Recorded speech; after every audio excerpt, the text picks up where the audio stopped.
Hello, I'm Andrew Nichols. This is CBC News Network. The war in the Middle East continues to expand. After 4 days of fighting, the United States and Israel bombarded Iran today with fresh airstrikes. And Israeli forces took up positions in southern Lebanon as Hezbollah militants fired more rockets across the border. This video of the skies over Beirut shows projectiles of some kind flying into the air. The Israeli military believes they are rockets destined for its territory. Meanwhile, an airstrike appears to have destroyed a key location of the Iranian regime, the so-called Assembly of Experts. The group's job is to choose a new Iranian leader. But we don't know if any of those key figures were in that building at the time. The Iranian Red Crescent says nearly 800 people have been killed since attacks began on Saturday. Earlier today, Donald Trump said launching the war with Iran was justified. If we don't stop them, or if we didn't stop them, or if we didn't start, they've been decimated. But if we didn't do what we're doing right now, you would have had a nuclear war and they would have taken out many countries, because you know what? They're sick people. They're mentally ill, sick people. They're angry, they're crazy, they're sick. Nearly a dozen countries are now involved in the conflict. As the U.S. and Israel continue their assault on Iran, that country is responding by firing missiles and drones across the Gulf region. Saudi Arabia, Kuwait, Bahrain, Qatar, Israel, and the UAE have all been hit in the past few days. Not everybody is buying the Trump administration's narrative on how the decision to go to war was made. It certainly shifted. The president took reporter questions earlier today, the most extensive question and answer session from President Trump since the attack on Iran. The CBC's Chris Reyes was listening in. So this is a country, I think, that's looking for clarity on why the U.S. allied with Israel to attack Iran at this time. I don't know that that's what they got, even though this was an extensive Q&A where the President Trump took questions and answered those questions for about 30 minutes or so. What the president did seem to be highlighting, though, Andrew, was something new with these comments in the Oval Office. He didn't talk about regime change, at least not extensively as he did over the weekend.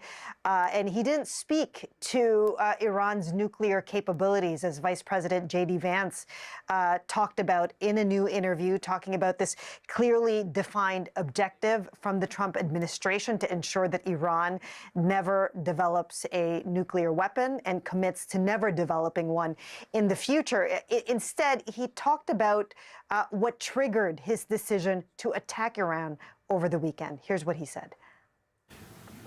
You see, we were having negotiations with these lunatics, and it was my opinion that they were going to attack first. They were going to attack. If we didn't do it, they were going to attack first. I felt strongly about that. I mean, Andrew, I think that's about as clear as an insight as we've gotten from President Trump about exactly what triggered his decision. And then on whether Israel forced the U.S.'s hand in this decision, this is what he said. Based on the way the negotiation was going, I think they were going to attack first. And I didn't want that to happen. So if anything, I might have forced Israel's hand.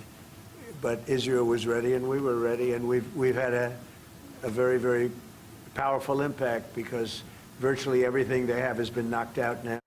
So I think what we are getting with these comments, Andrew, is the president's thinking around this decision. All that said, it will likely raise even more questions, and those demands are coming from Democrats and Republicans and from everyday Americans looking for clarity, looking for a more definitive answer about why this happened now and why another conflict, another foreign conflict. These questions remain as the Trump administration has not presented any evidence to substantiate their claims that they're making, including that big one, that Iran would have attacked the U.S. first. And Chris, we'll hear from Rubio again this afternoon. Some of what Trump said in the Oval Office runs counter to what Rubio has already said just yesterday. Tell us about that. That's right. There will be an all-senators briefing on Capitol Hill that Secretary of State Marco Rubio will be attending, along with U.S. Secretary of War Pete Hegseth, CIA Director John Ratcliffe, Chairman of the Joint Chiefs of Staff Dan Kane. They'll be briefing Congress. But as you mentioned yesterday, Rubio talked to reporters on Capitol Hill, and his answer on whether the U.S. took the lead on this action or Israel differs slightly from what President Trump just said in the Oval Office with Rubio in the room. The president made the very wise decision. We knew that there was going to be an Israeli action. We knew that that would precipitate an attack against American forces. And we knew that if we didn't preemptively go after them before they launched those attacks, we would suffer higher casualties and perhaps even higher those killed. And then we would all be here answering questions about why we knew that and didn't act. All of these comments, Andrew, as new polling shows that many Americans disagree with this action, though there has been gatherings around the world celebrating these strikes and the death of the Ayatollah. Trump also said in the Oval Office that he's never had more compliments on something that he did. What his comments did leave open is what happens from here. Trump said that finishing off the military is first to be accomplished. And then he added that on regime change, those that they had in mind to take over leadership were also killed in the attacks. The CBC's Chris Reyes in New York. We're going to the United Nations. Israeli Ambassador Danny Danon is speaking. Let's listen. Good afternoon.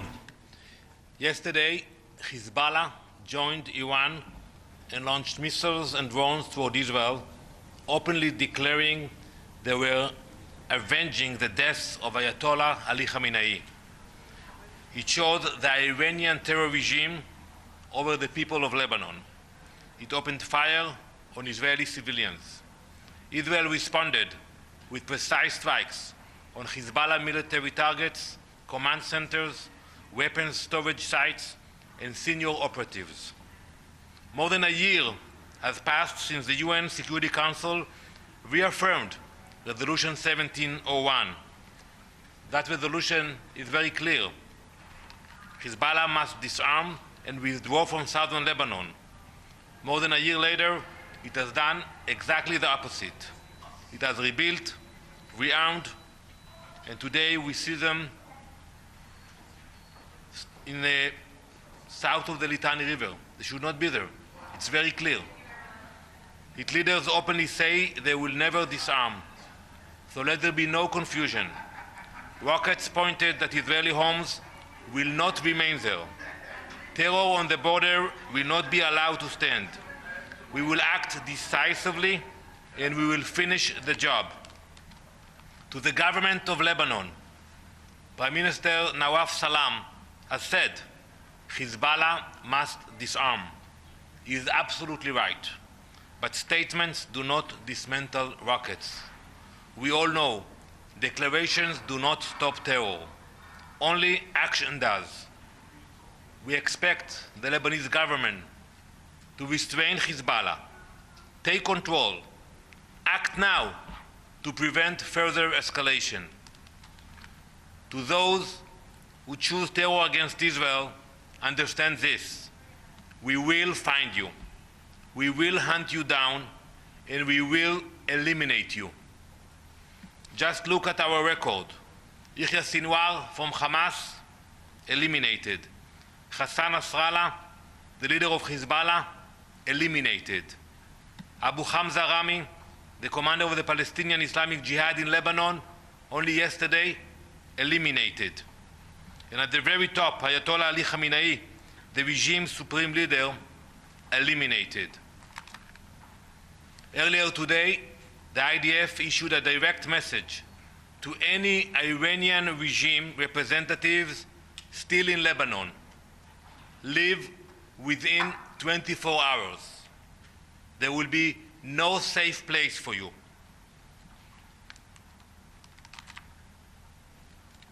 Yesterday, the Iranian regime representative, Mr. Iravani, stood here before you and accused Israel and the United States of aggression.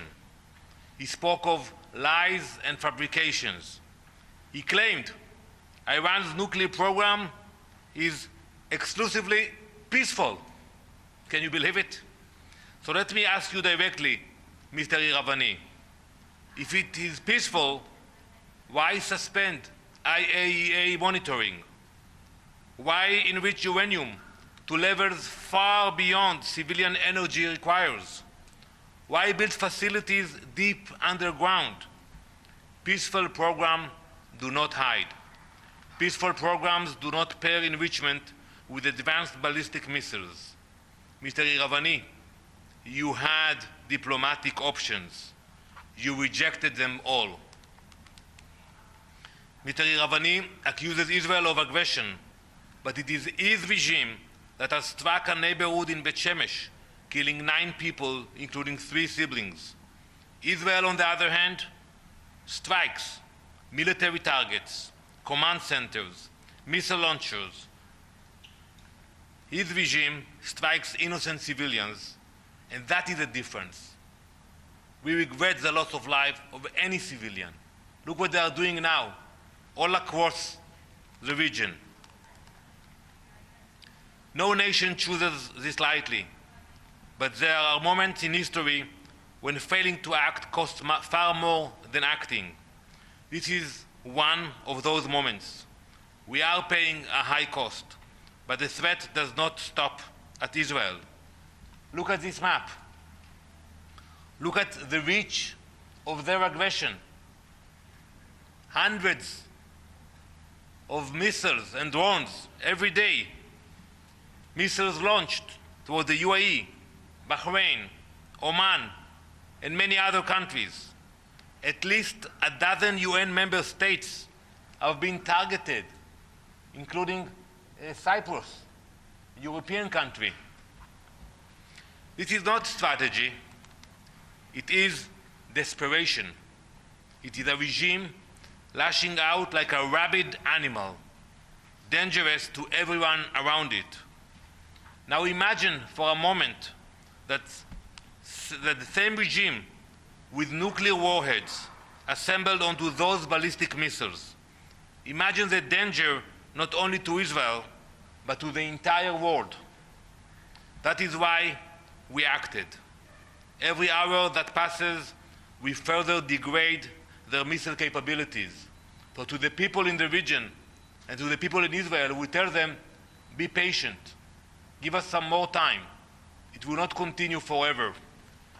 We are committed to our objectives: no nuclear weapon, no missile threat, no terror infrastructure left standing. Thank you. It's Pamela. Thank you, Ambassador. It's Pamela Falk from U.S. News and World Report. How does Israel see a path forward in Iran for a regime change that does not favor the advancement of its nuclear program? How will that happen? We have hopes for the future. We believe the people of Iran deserve a better future, a different leadership. Iran is a beautiful, strong country, but the regime took over 47 years ago and made it a hub for terror.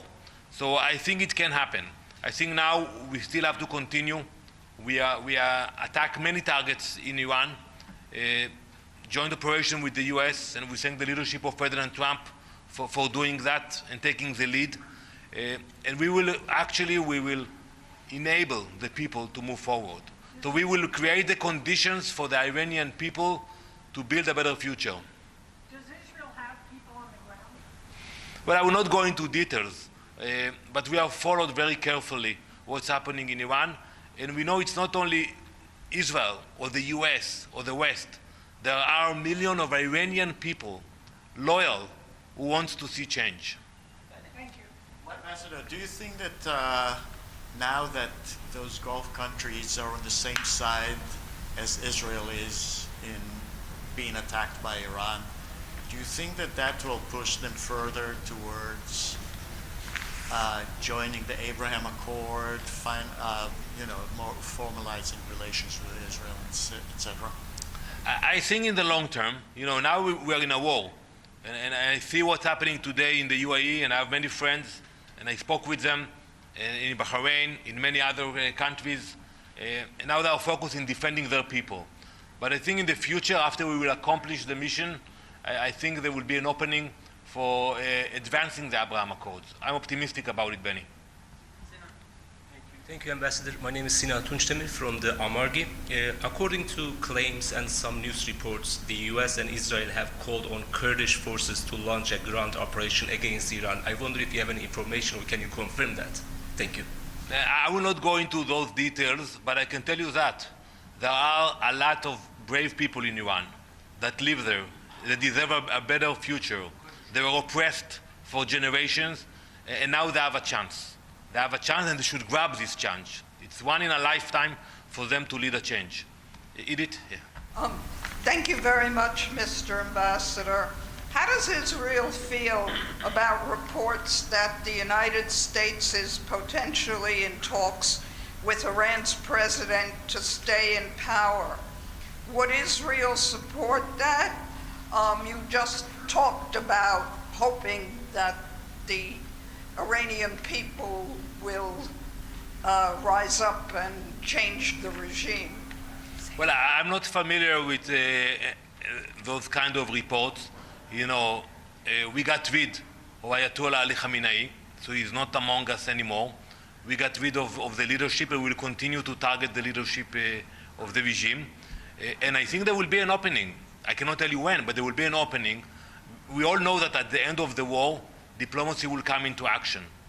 And then we're going to have to speak about the future of Iran, the mechanism to ensure that it's not becoming a terror state all over again. And I think it will come, but not yet. Could I follow that up? Would the President Pezeshkian be a possible future leader? And another, on a similar topic, the war is now spread into the Gulf region.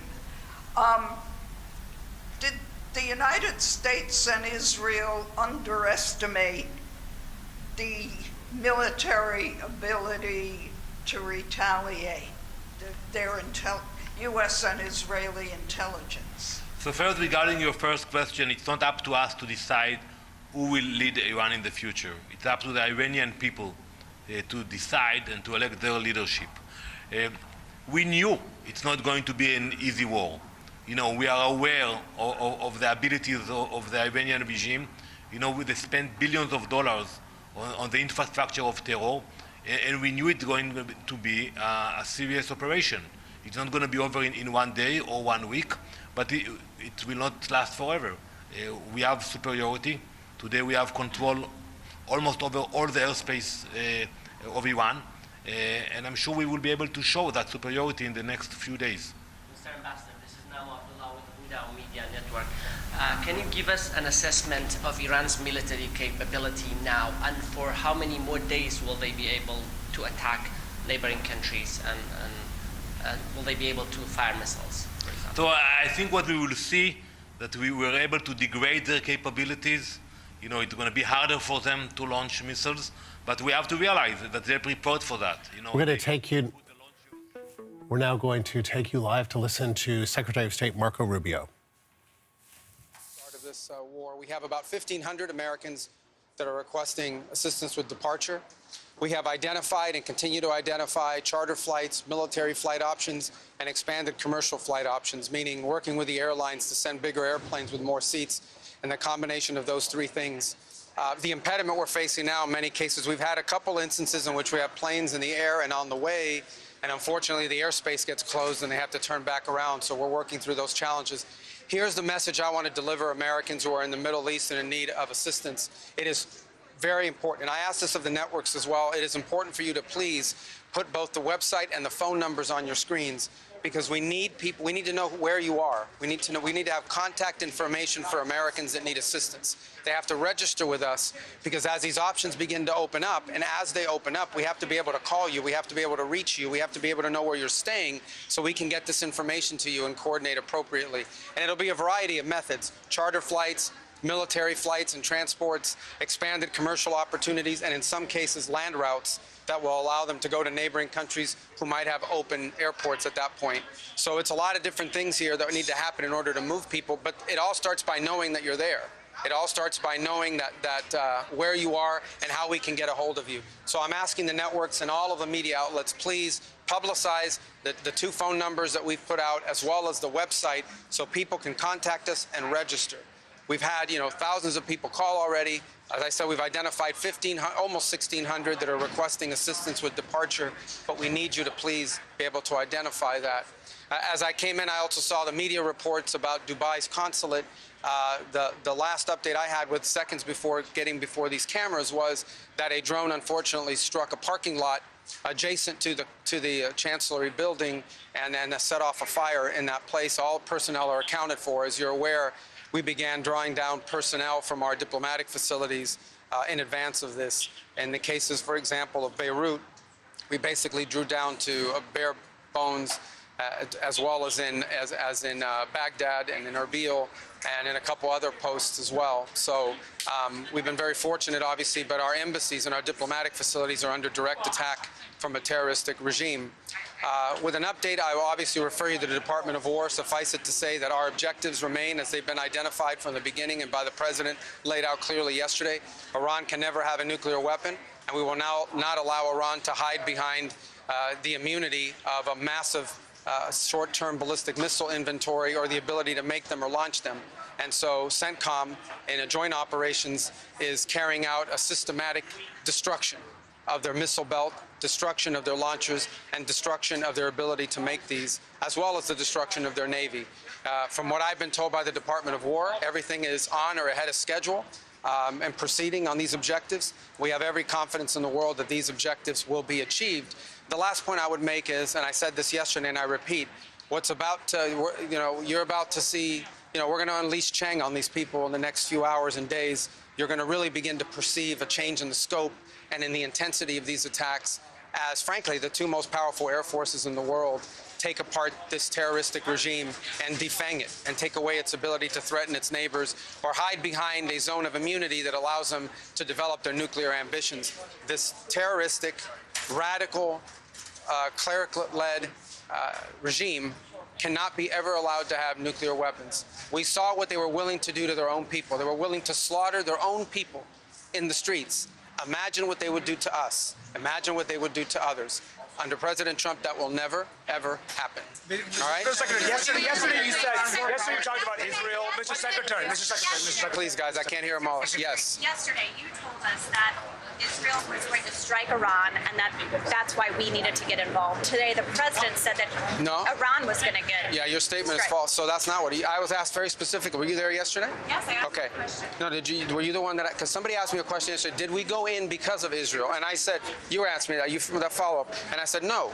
I told you this had to happen anyway. The president made a decision, and the decision he made was that Iran was not going to be allowed to hide behind its ballistic missile program. That Iran was not going to be allowed to hide behind its ability to conduct these attacks. That decision had been made. The president systematically made a decision to systematically destroy this terroristic capability that they had, and we carried that out. I was very clear in that answer. This was a question of timing, of why this had to happen as a joint operation, not the question of the intent. Once the president made a decision that negotiations were not going to work, that they were playing us on the negotiations, and that this was a threat that was untenable, the decision was made to strike them. That's what I said yesterday, and you guys need to play it. If you're going to play these statements, you need to play the whole statement, not clip it to reach a narrative that you want to do, all right? This is your statement. This is your statement, Mr. Secretary. Go ahead. What do you make of the War Powers resolution that's being considered here in Congress? I mean, Congress votes on those. They can if they want. There's mechanisms for it. We've complied with the War Powers Act, even though we believe it's unconstitutional, as has every other administration. Every other president has found the War Powers Act to be unconstitutional. Nonetheless, we notified Gang of Eight, which was an appropriate mechanism by which to notify Congress. We sent the notification within 48 hours, the way the law requires. I'm here today to have, I don't know, my 6th or 7th briefing before the entirety of the House and Senate, which is far more than I ever got from any administration in the time that I was here, certainly when I was a member of the Gang of Eight. And so we've over-complied with the law and what it requires. This is an action by the president to address a real threat. A real threat. This is hostilities designed to eliminate a threat to the safety and the security of the United States and to our allies. Mr. Secretary, Was there a plan in place to evacuate Americans before the attack took place? Well, that's the plan we're trying to carry out. The problem is, or the challenge we are facing, is airspace closures. If a country closes their airport, for example, in some cases the airports have been hit. So the airport in Kuwait was hit. So if an airport's been attacked or the airspace is closed, then we can have the planes lined up to go, but we can't get them to land because we don't have the permissions to land there. So that's the challenge. But rest assured, we are confident that we are going to be able to assist every American. As I told you right now, we have about a little over 1,500, maybe closer to 1,600 Americans requesting assistance, and we know that we're going to be able to help them. It's going to take a little time because we don't control the airspace closures. That said, there may be more people out there that need help. We need to know who you are. So please, I'm asking the media, publicize the phone numbers and the website because we need people to call in so we have their name, we have their contact information, we have their location and their requests. So as these opportunities begin to open up, we can act very quickly to reach them and get them out of harm's way. Mr. Secretary, I want to just clarify what you said. I want to clarify what you said because you said there's nothing to clarify. But you said I would get that. No, but you have to read. If you're going to read the whole statement. But your quote is about we knew that there was going to be an Israeli action. We knew that would precipitate an attack. Yeah, no, I understand. But listen, all right, let me understand. But I had a very specific question from that gentleman, right? The president said. Well, the president said that. Hold on one second. I asked a very forced Israelis. Okay, but let me answer because this is my press conference. Sure. Okay. You asked me, I was asked a very specific question, so you guys can misrepresent it, but I was asked a very specific question yesterday. The bottom line is this. The president determined we were not going to get hit first. It's that simple, guys. We are not going to put Americans' troops in harm's way. If you tell the president of the United States that if we don't go first, we're going to have more people killed and more people injured, the president's going to go first. That's what he did. That's what the president will always do. He will always put the safety and security of our men and women in uniform and of all Americans before anything else. He's always going to do that, and that's what he did here. In addition to that, I would argue that this threat from Iran, they are hiding behind these missiles and hiding behind these drones. They wanted to reach a point where you couldn't touch them, and then they could do whatever the hell they wanted with their nuclear program. And there is no way in the world that this terroristic regime was going to get nuclear weapons, not under Donald Trump's watch. So the U.S. attack had nothing to do with Israel. It had nothing to do with Israel. Go ahead. This operation. There's a general question of why the president gave the green light, and then there's a question of why did it have to happen this weekend? Are you saying it had to happen this weekend because of that Israeli action? No, this weekend presented a unique opportunity to take joint action against this threat. And we wanted this to have maximum success. We want this operation to be successful at achieving its objectives. I'll repeat the objectives. The president laid them out yesterday. Iran cannot have a nuclear weapon. It cannot have, and therefore it cannot have the things it was hiding behind to have a nuclear weapons program. What are those things? Number one, we are going to destroy their missiles and their missile launchers. We are going to destroy their capability to make these missiles and these launchers, and we are going to destroy their Navy. Those are the objectives, and this weekend, acting at this time, gave us the highest probability of success in achieving those objectives, and as the Department of War will brief you, we are on or ahead of schedule to do that. So the U.S. attack would have happened no matter what? Would the U.S. attack have happened no matter what Israel is planning to do? The House said Israel was going to act with or without the president had already made a decision to act on the timing. The president acted on the timing that gave us the highest chance of success. And that's what you're seeing play out right now. You're seeing it play out right now, and you'll see it in the days to come. We will systematically take apart their missile program. We will destroy their ability to sponsor terrorism, by the way. We will destroy their factories. We will destroy their Navy. Those objectives are going to be met. We're well on our way to meeting them. It will not be easy. There will be a price to pay for it, but that is a much lower price to pay than having a nuclear-armed Iran. I got to go brief these guys. Hold on. Yes. Yes, ma'am. Secretary, how heavily is the administration leaning into the 2001 AUMF for justification of these strikes? What now? How heavily is the administration Well, that's not our notification to Congress. Our notification, listen, let me explain to you guys this in simple English. Okay? Iran is run by lunatics, religious fanatic lunatics. They have an ambition to have nuclear weapons. They intend to develop those nuclear weapons behind a program of missiles and drones and terrorism that the world will not be able to touch them for fear of those things. And this is the weakest they've ever been. Now is the time to go after them. The president made the decision to go after them, take away their missiles, take away their Navy, take away their drones, take away their ability to make those things so that they can never have a nuclear weapon. That's why the president made this decision. It was the right decision. And the world will be a safer place when these radical clerics no longer have access to these weapons. You see how they're using them now. Imagine how they would use them a year from now if they had more of these. All right, I got time for one more. Yeah, go ahead. What was the threat? What exactly was the threat? Several Democrats criticized what you said and argued that the question is, several Democrats criticize. They're going to always criticize. We've been doing this for years, guys. They come out. I'll tell you right now, they're going to come out after the briefing and say, we didn't hear anything. We have more questions than answers. You mark my words. But we still do these briefings. Go ahead. Mr. Secretary, their criticism was on the timeline. They said that Israel is dictating the timeline for the United States. No, and as you know, several people on the right have also agreed with that. How would you respond to that? Well, The United States made a decision, under the President of the United States made a decision. This is intolerable. Iran cannot have these missiles, cannot have these drones, cannot threaten the world. The President said this is the weakest they've ever been. If we don't hit them now, a year from now, a year and a half from now, no one will be able to touch them, and they'll be able to do whatever they want. And he made a decision to go.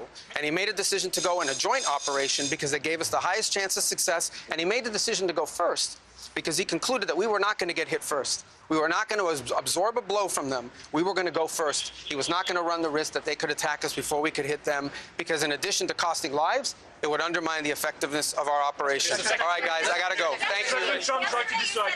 And that is U.S. Secretary of State Marco Rubio talking about a little bit around the question of the timeline of how this action by the United States and Israel was taken on Saturday, disputing maybe his own words to a certain extent from yesterday, that it was Israel that was going to attack, and so the U.S. joined, saying no. It was the President of the United States that knew that there was a threat from Iran, and so this weekend presented a unique opportunity to take joint action with Israel against the threat that Iran posed. The CBC's Chris Reyes joins me now. So, Chris, help us kind of, I think we also have the clip from yesterday, which we can get to at one point. Yeah. But let's just try and untangle a little bit about what the reporters were trying to understand there, and that is, how was this decision made on Saturday, and who made it?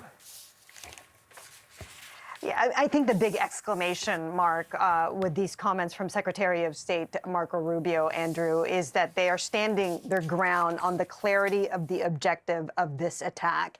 And he repeated it a couple times, Marco Rubio saying that the objective here is so that Iran cannot have a nuclear weapon, so that they can destroy the missile capability of the country, and that this particular time provided the highest probability of success to meet those objectives. I think a lot of the questions coming from either everyday Americans or Democrats or even some Republicans about the timing of this is that 7 months ago, with the operation to attack the nuclear capability of Iran, President Trump came out saying that that capability had been obliterated.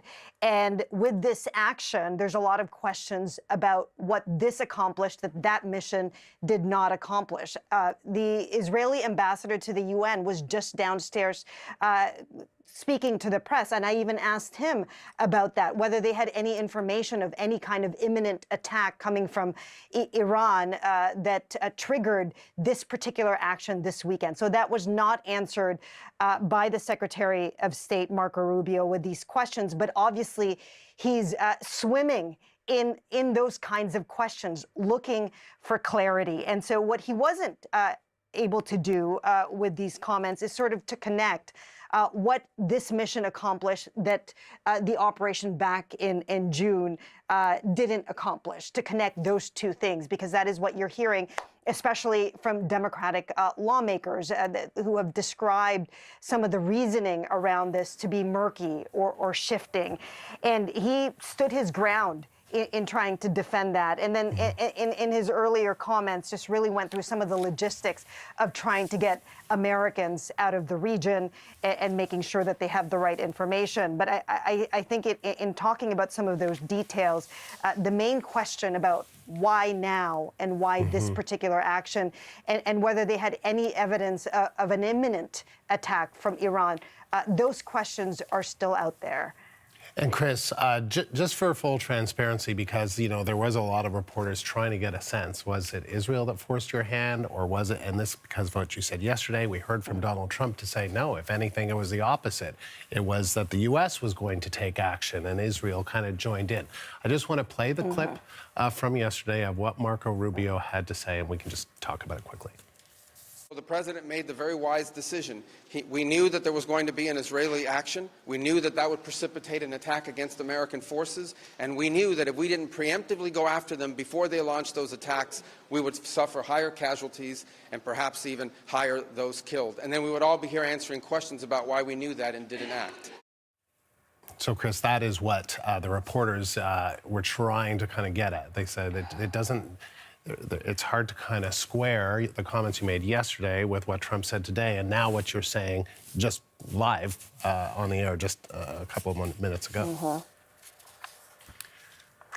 That's right. And I think this might be a simplistic way of describing this, but obviously Marco Rubio and President Trump, they have two very different styles of speaking. You have Marco Rubio, who's a bit more definitive, and President Trump, who seems to just, have this kind of run-on style way of talking. And speaking in the Oval Office today, when he was asked pointedly whether Israel had forced the U.S.'s hand, he said that in fact that it was maybe the U.S. that took the lead on the action. He was pretty definitive in saying that it was the U.S. that took the lead on the action, which is a little bit different in the way that Marco Rubio worded what happened, saying that it was Israel that was going to act, and because they believed that that was going to result in counterattacks that would hurt American interests, that they decided to join in. And I think that the confusion in the way that they're describing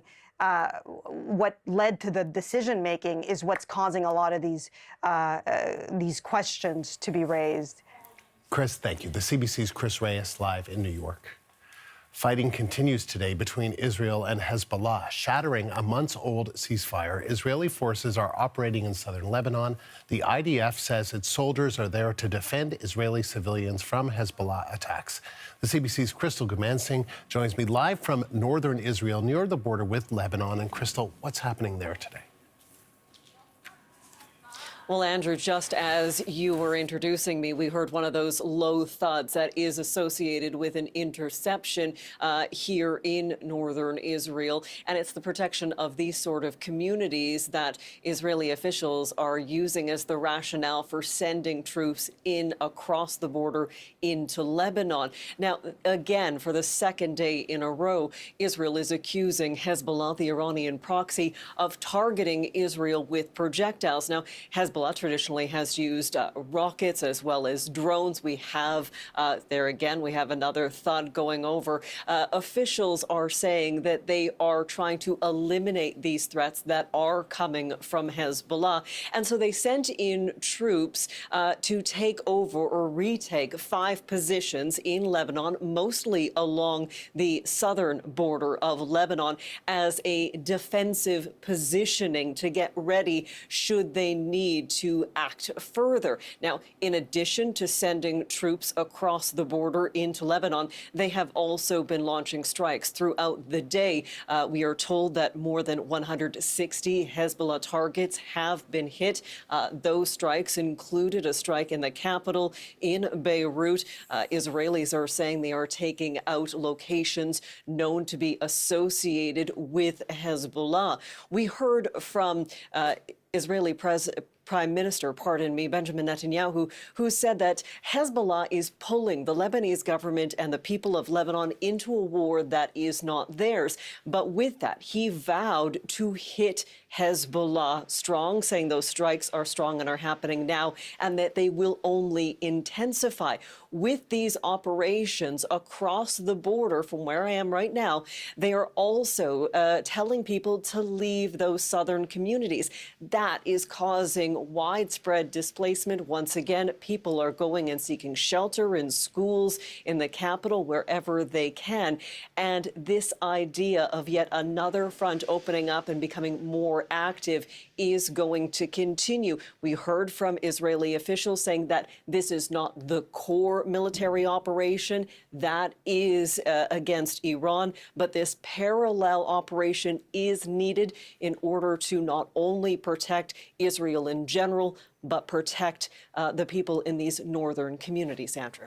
Crystal, thank you. That is the CBC's Crystal Gumansing live in northern Israel near the border with Lebanon. This latest offensive underscores questions around succession. Those questions first emerged over the weekend after Iran's supreme leader was killed. Sahar Rasavi joins us now to talk about that. She is an associate professor of political science at Cal State University, Sacramento, and she's the director of its Iranian and Middle Eastern Studies Center. Sahar, appreciate you taking the time to talk to us. Thank you. My pleasure. So this is really only the second time a supreme leader has to be replaced since 1979. How does it typically unfold? According to the Iranian constitution, there are provisions for the succession in the event of the death of the supreme leader. The protocols stipulate that there is a temporary committee that would take charge of administering the country during this transitional period until the supreme leader is named, who is succeeding Khamenei. That committee is comprised of 3 people: the current president of Iran, the head of the judiciary, and 1 member of the Assembly of Experts, who is it's a body of 88 clerics that have a great degree of control over the interpretation of laws and how governing affairs are conducted in Iran. But this, the objective of the U.S. and Israel is for, I assume, there not to be a supreme leader of this kind in charge of running Iran in the future, right? I think that the United States has been very clear that what they want is a total regime change in Iran. That does not necessarily mean that there would be no supreme leader at all. We really don't. As you just the segment prior just clearly said, Trump is not exactly very clear sometimes on what he is asking for or what he wants. I think it's possible that a supreme leader in name only is put in place if the United States has any kind of influence over this process. It's also possible that there won't be a supreme leader at all, as you say. Technically, the Iranian constitution also allows for a committee of leadership rather than a supreme leader in perpetuity. So it remains to be seen what they choose at this point. President Trump spoke a little earlier about the transition. I just want to play a bit of what he said and then ask you about it. Well, most of the people we had in mind are dead. So, you know, we had some in mind from that group that is dead. And now we have another group, they may be dead also, based on reports. So I guess you have a third wave coming in. Pretty soon we're not going to know anybody. What do you make of that assessment that those that the U.S. had in mind to lead Iran could all be dead? I am taking these statements with a grain of salt at this point. I think it's possible that he's speaking off the cuff and is telling the truth. I think it's also possible that this is rhetorical framing in order to be able to put someone in that perhaps a majority of Iranians do not support, but they are being primed to believe that there are no alternatives left, and so they would be willing to accept whoever the United States puts in place. So I am considering different possible interpretations that could all be valid at this point, but it does not bode well, I would say. It does not bode well because what many Iranians would like is for this to be something that is decided by them, right? That's right. According to the most reliable public opinion data that we have, a majority of Iranians want a secular democracy, and they want religion and state to be separated. And although it is true, certainly, that a majority of Iranians are either relieved or happy that the supreme leader is gone, that does not translate necessarily into uniform support for how he was eliminated. Many Iranians have expressed to me from both inside and outside of Iran that this was not justice for them. For them, justice would have been accountability, where he would have had to face the families of his victims, rather than in the perspective of him and his supporters being a martyr in the cause of justice, standing up against U.S. imperialism and Zionist aggression. So there are mixed feelings here, but many Iranians are certainly in favor of Iranians themselves deciding what happens to Iran.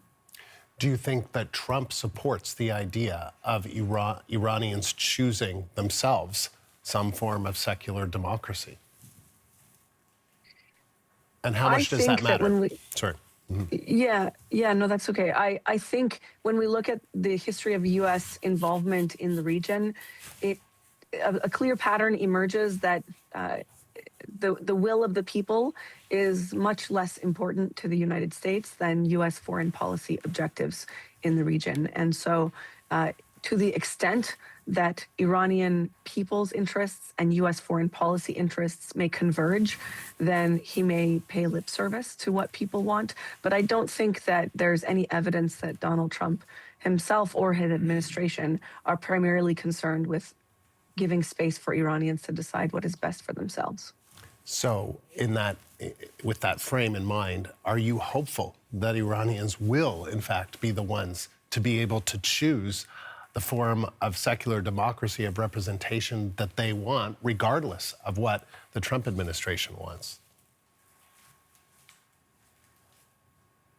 To be honest, I am not seeing a lot of good paths to that objective in the midst of war. I think foreign powers do not typically spend the resources to get involved in military engagement or direct confrontation like this unless they feel that it's going to be ultimately in their interest, both politically and financially. So to me, it's difficult to see how Iran could emerge from this as a meaningfully democratic system if it is happening at the end of the barrel of a gun, so to speak. There are several options that are possible. One of them certainly is a democracy, but there are other possibilities that right now I see clearer paths to, including the IRGC taking over and Iran becoming a military dictatorship, or some kind of a compromise that allows the Islamic Republic to retain itself, its structure in name, while being sort of hollowed out and making very deep concessions to U.S. and Israeli foreign policy interests. Or there could be a complete regime collapse and an implosion of the system, which would possibly create a power vacuum, and that would open up really, really deep vulnerabilities for either foreign occupation or a loss of territorial integrity.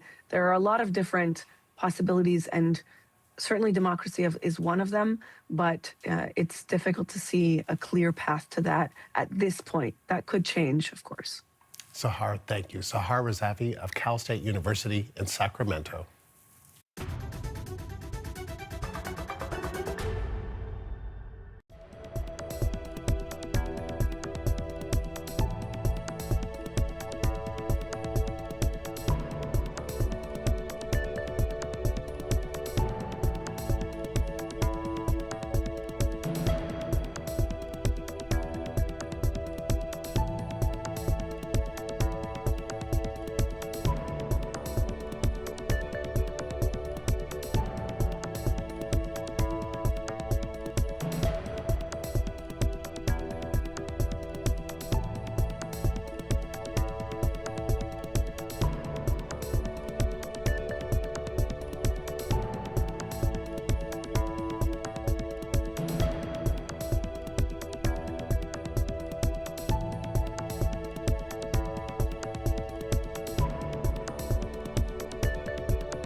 Global Affairs Canada says it is watching developments in the Middle East closely. More than 97,000 Canadian citizens and permanent residents in the region are registered with the department.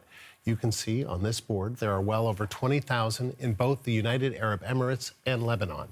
Global Affairs is encouraging Canadians to remain alert to any new messages and to follow the advice of local officials. It says it's not aware of any Canadians who've been injured or killed.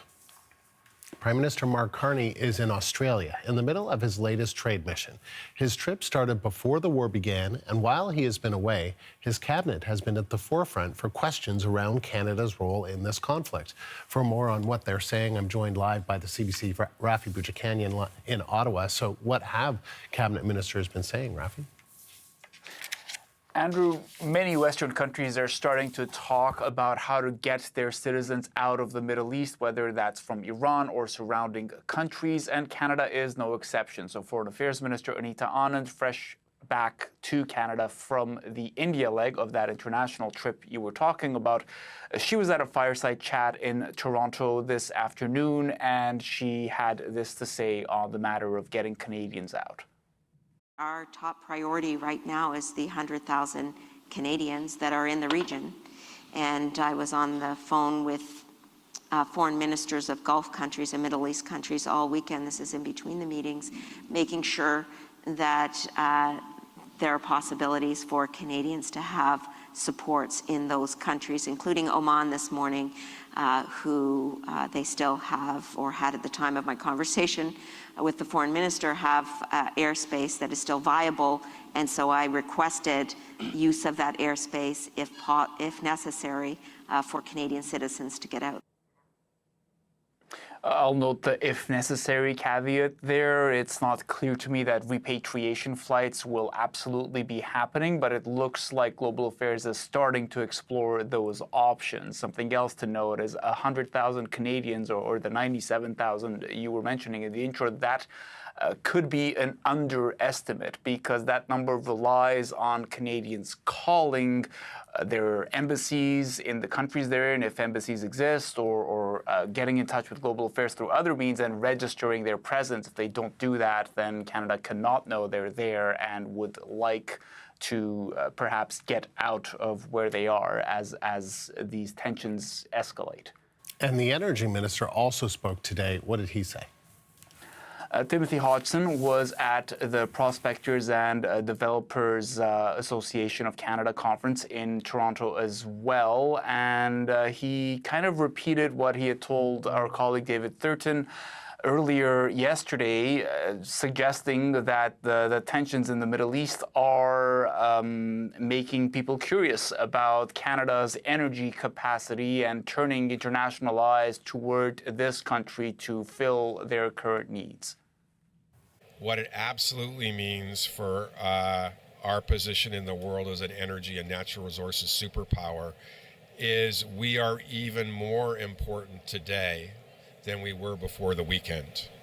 What we heard as we go around the world over and over again is our allies around the world see Canada as a stable, reliable, predictable, values-based producer of energy and critical minerals in a world where there are very few countries that meet all of those criteria.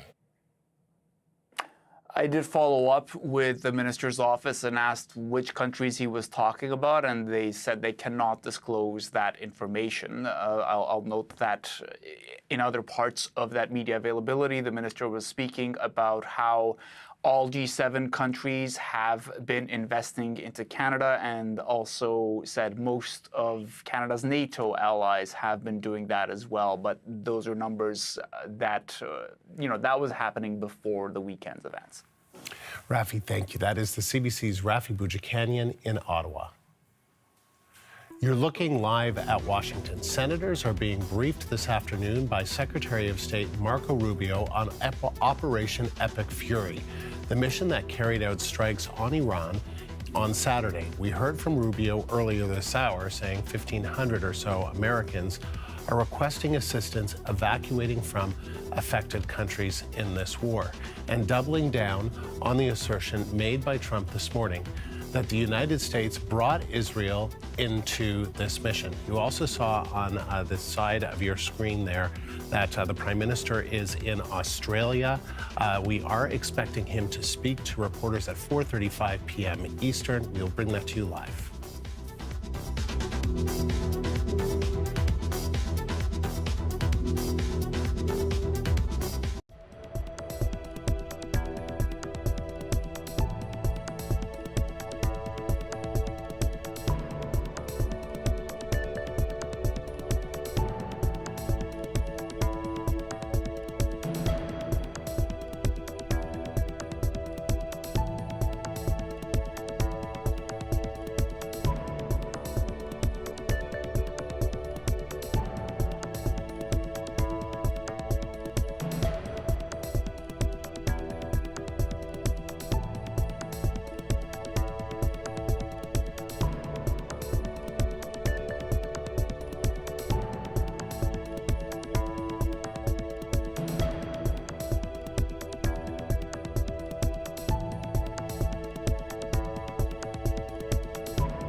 Hello, I'm Andrew Nichols. This is CBC News Network. Night has fallen on the fourth day of war in the Middle East. Today, Israel expanded its operations against Hezbollah in Lebanon, and the U.S. and Israel bombarded Iran with fresh airstrikes.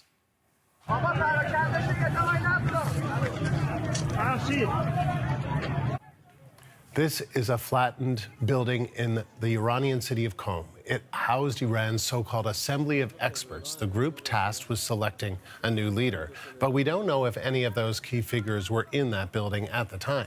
U.S. Central Command released this video today of what it says shows the destruction of targets in Iran. The Iranian Red Crescent says nearly 800 people have been killed since attacks began on Saturday. Earlier today, Donald Trump said launching the war with Iran was justified. If we don't stop them, or if we didn't stop them, or if we didn't start, they've been decimated. But if we didn't do what we're doing right now, you would have had a nuclear war, and they would have taken out many countries, because you know what? They're sick people. They're mentally ill, sick people. They're angry, they're crazy, they're sick. Nearly a dozen countries are now involved in the conflict as the U.S. and Israel continue their assault on Iran. That country is responding by firing missiles and drones across the Gulf region. Saudi Arabia, Kuwait, Bahrain, Qatar, Israel, and the UAE have all been hit in the past few days. Not everybody is buying the Trump administration's narrative on how the decision to go to war was made. It certainly shifted. U.S. Secretary of State Marco Rubio spoke a short time ago. He and President Trump are having a tough time staying on the same page. The CBC's Chris Reyes leads off our in-depth coverage. She joins us now live from New York. So, Chris, how are Trump and his inner circle explaining themselves? Yeah, Secretary Marco Rubio was back on Capitol Hill. He was obviously, Andrew, pushing back hard on some of these questions about why now, why this attack, why another foreign conflict, why attack Iran again, when 7 months ago the president himself said that Iran's nuclear capability had been obliterated when those U.S. bunker-busting bombs were dropped on Iran's nuclear facilities. This is what Secretary of State Marco Rubio appears to be pushing back against, questions of clarity. And so he repeated the U.S.'s objective. Have a listen to what he said. The president said this is the weakest they've ever been. If we don't hit them now, a year from now, or a year and a half from now, no one will be able to touch them, and they'll be able to do whatever they want. And he made a decision to go. And he made a decision to go in a joint operation because it gave us the highest chance of success. And he made the decision to go first because he concluded that we were not going to get hit first. We were not going to absorb a blow from them. We were going to go first. He was not going to run the risk that they could attack us before we could hit them, because in addition to costing lives, it would undermine the effectiveness of our operation. And Andrew, you just showed that clip of President Trump in the Oval Office that happened earlier this afternoon as he met with the German Chancellor. And he seemed to imply, as he was taking questions from reporters, that while negotiating with Iran, he had a feeling that triggered the action. Have a listen to what he said. You see, we were having negotiations with these lunatics, and it was my opinion that they were going to attack first. They were going to attack. If we didn't do it, they were going to attack first. I felt strongly about that. And Andrew, that Q&A is probably the most extensive Q&A that Trump has held since the attack on Iran on Saturday. He spoke for about 30 minutes. And in those comments, he didn't go into great detail on regime change, only saying that the U.S. must first finish off the Iranian military and that many of the leaders that the U.S. had in mind to take over were likely killed in the attack. But this question about an imminent threat keeps coming up because constitutionally, that is what gives presidents, U.S. presidents, justification to launch an act of war without congressional approval. That is where you can expect this debate to only heat up from here and for those questions to continue about whether there was some imminent threat that provoked this action. And Chris, we also heard from the Israeli ambassador to the United Nations a short time ago. What did we hear? That's right. So I got to ask the Israeli ambassador whether Israel had any information of any kind of imminent threat that triggered this action now. And he also gave a very broad answer. Have a listen to what he said. President Trump took the right decision, not taking any chances and not getting to the point of no return. Because let's talk about North Korea for a moment. Very similar process happened. IAEA, inspectors, and one morning we woke up and they declared that they have nuclear capability. President Trump decided, and we should admire his decision, not to allow Iran to become North Korea. To announce one morning, that's it. We have nuclear capabilities and we can assemble it on ballistic missiles. And I think he knew the time is of an essence and he took the right decision. I mean, at least in this country, Andrew, there are a lot of questions about clarity, and they're coming from Democrats, they're coming from Republicans, they're coming from former Trump supporters. You can imagine that taking the lead and demanding for answers are the Democrats. We heard, for example, from Senator Chuck Schumer, who said on the floor of the Senate that this is not a defensive war, this is not a necessary war, this is a war of choice. He said that the president should be focused on lowering costs instead of another mission abroad. He said that cost relief is what is needed here at home. You have new polls coming out today that show many Americans disagree with this action. On timeline, President Trump did not elaborate on how long this war could last. So again, some of these explanations that are coming directly from President Trump and his top officials, will they be enough for the American people? We'll have to wait and see in the days ahead as this continues to brew. Thank you. That is the CBC's Chris Reyes live in New York.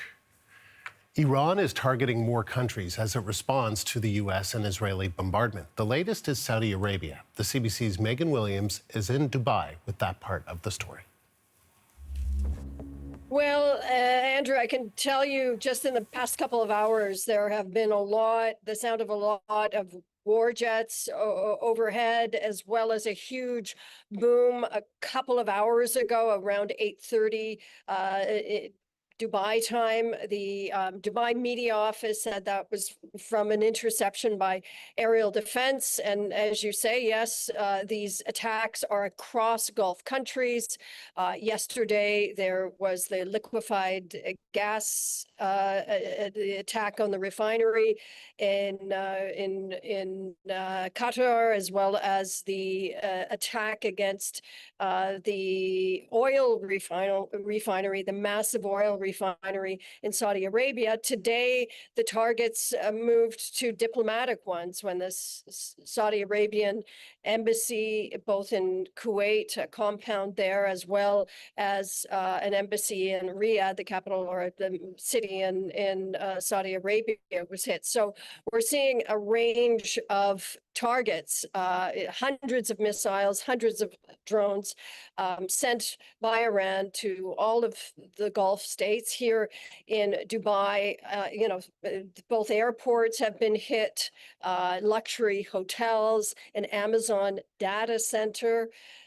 So there's just a sense that the assault is continuing. I think people feel somewhat safe in that, a very, very high percentage in the high 90s are being intercepted. But of course, this is the United Arab Emirates especially is a country that has branded itself as an oasis of stability in a rather unstable region. So it's finding itself, not only the United Arab Emirates, but other Gulf countries, kind of between a rock and a hard place. If they retaliate and join the U.S. and Israel in the attacks, they risk widening the war, which is already quite wide. But if they hold back, it means undermining their reputation as a place of security, economic prosperity, international credibility. So you can feel that tension, and there's just a real sense of foreboding and people just waiting to see what happens. But not optimistically. Let's just put it that way. The CBC's Megan Williams in Dubai. Reporting from inside Iran is challenging, even before this war broke out. However, the CBC's Briar Stewart is about as close as one can get. She's in eastern Turkey near the border with Iran. She has more on what's happening inside Iran today. Well, there has been another wave of strikes all across the country. Israel's military has put out a number of statements saying that it has hit infrastructure, it's targeted the presidential office. There are reports that a building, which is where the Assembly of Experts meet, and this is a group which meets to pick the next supreme leader, there are reports that that building has been completely flattened. I would say that there's also conflicting information out there about whether there were officials and people inside the building at the time, but certainly the consensus is that the building has been destroyed. Israel also said that it was going to be targeting an industrial area in Tehran, and we know that an airport in the city was hit as well, an airport that mainly handles domestic flights. The Israeli military did put out a few different warnings today, basically, forecasting where they were going to hit, urging people to leave the area. But we do know that the Iranian Red Crescent says more than 780 people have been killed since these strikes began on Saturday. And as you mentioned, it is very difficult to get a picture of what's going on in the ground in Iran, not only because of the reporting restrictions, but there is still a widespread internet blackout. And we've been trying to reach people, and that's kind of the location where I am, because we're seeing people come over the border out of Iran into Turkey. In fact, just a short while ago, we spoke with somebody who returned today. He had some videos of the city of Tehran on his phone. He was showing, the tops of buildings. He was saying when people would hear planes coming overhead, would hear the missiles, people would stand on rooftops and try to see where they were going. That being said, we've also heard from people who say, they're very terrified by what's going on. They're sticking close to their homes. At the border today, Reuters spoke to a couple of men that came out who have a Canadian connection, and they talked about what it's like being in the capital. Take a listen. Bombs that they were dropping were really big. There's a lot of casualties that we saw. We saw a lot of buildings destroyed, especially on the way leaving the country. There was a bunch of buildings, a bunch of cars, and streets were destroyed. People are panicking to leave the country. They don't know what to do. They don't know where to go. They don't know who to call. Now, over the past 3 days or so, Turkey has said that around 8,000 people have gone in and out of the border at this one specific border crossing. There are 3 between Iran and Turkey. And we do understand that in this area, the Canadian Embassy has deployed a small team in case there are Canadian citizens that need help, consular help in the area. They say there isn't really a need for that yet, but obviously this is a situation that's ongoing, and it does appear that it's continuing to escalate. So there may be a need for that in the days ahead. And Breyer, meanwhile, the United Nations is proposing an investigation into a deadly strike on a primary school in Iran. Tell us about that.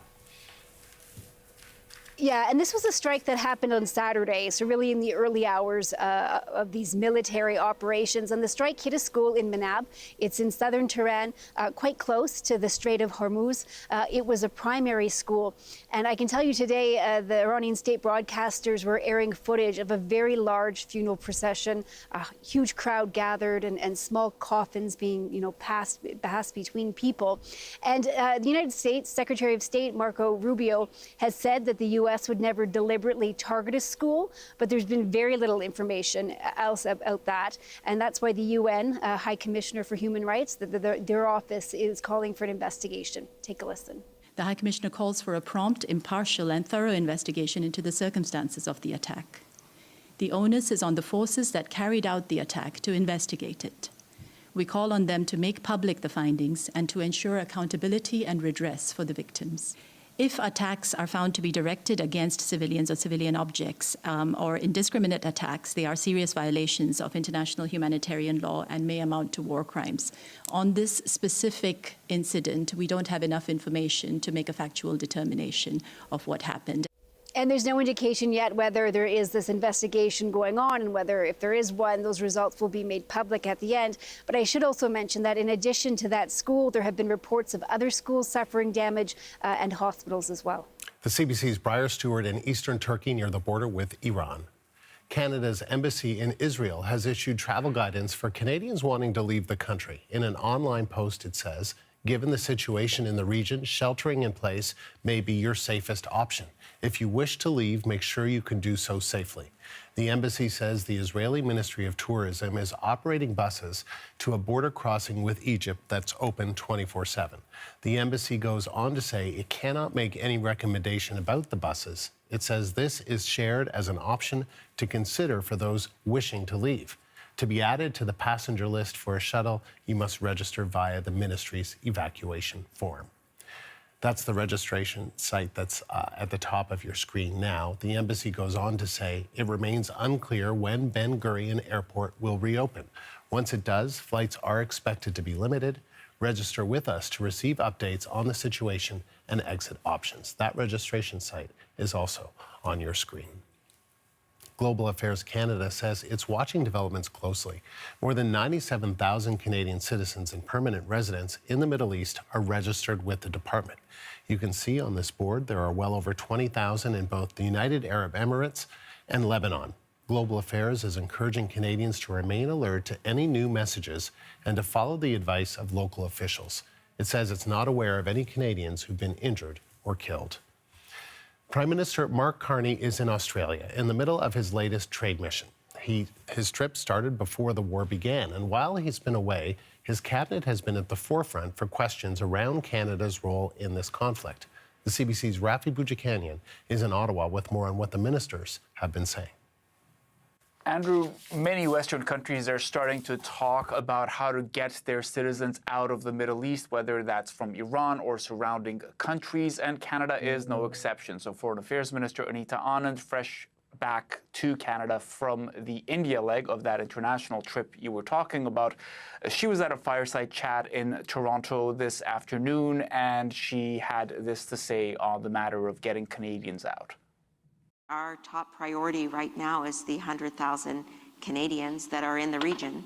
And I was on the phone with foreign ministers of Gulf countries and Middle East countries all weekend. This is in between the meetings, making sure that there are possibilities for Canadians to have supports in those countries, including Oman this morning, who they still have, or had at the time of my conversation with the foreign minister, have airspace that is still viable.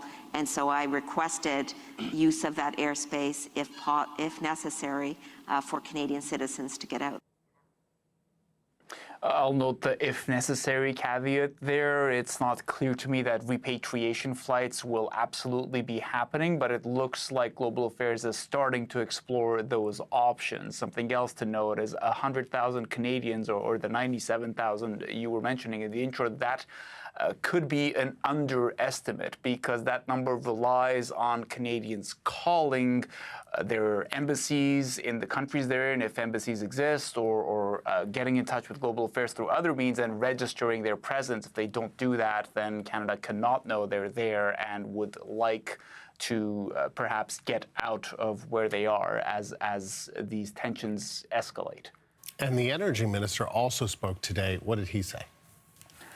Timothy Hodgson was at the Prospectors and Developers Association of Canada conference in Toronto as well, and he kind of repeated what he had told our colleague David Thurton earlier yesterday, suggesting that the tensions in the Middle East are making people curious about Canada's energy capacity and turning international eyes toward this country to fill their current needs.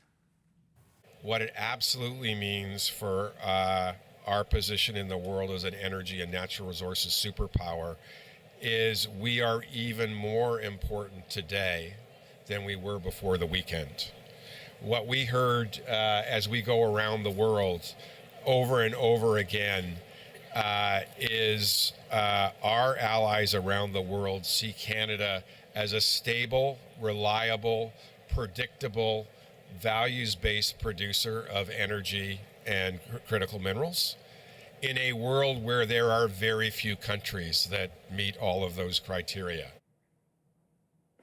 I did follow up with the minister's office and asked which countries he was talking about, and they said they cannot disclose that information. I'll note that in other parts of that media availability, the minister was speaking about how All G7 countries have been investing into Canada, and also said most of Canada's NATO allies have been doing that as well. But those are numbers that, that was happening before the weekend's events.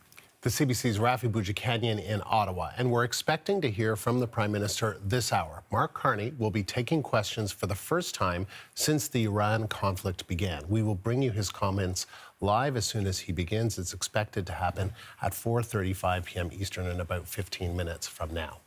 Donald Trump was asked about the soaring price of oil while sitting alongside the German Chancellor in the White House. Without giving a timeline, Trump tried to sound a note of reassurance. If we have a little high oil prices for a little while, but as soon as this ends, those prices are going to drop, I believe, lower than even before. That doesn't really answer the question for the markets. Investors were already digesting the news that Trump said the U.S. has the resources to fight for longer than the initial 4 to 5 week operation he discussed. Adding to the volatility, our Iranian state media reports that a commander in Iran's Revolutionary Guard says any vessels trying to pass through the Strait of Hormuz will be attacked and set on fire. For more on the impact of this war on the economy, I'm joined by CBC senior business reporter Peter Armstrong. So, Peter, take us through how the markets looked today. What do you make of them? It was an interesting day on markets, right? Because the Asian and European markets got pretty handily clobbered. And then we came into North America and we saw a really sharp drop-off. The Dow, I think, fell almost 1,200 points right out of the gates. But then slowly over the course of the day, investors started to claw their way back. At the end, everybody was down. The S&P 500 was down less than 1%.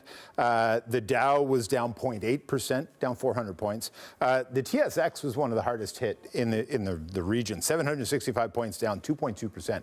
So I think we talked about this yesterday, that I think often we turn to markets to say, well, what are you telling us about the situation?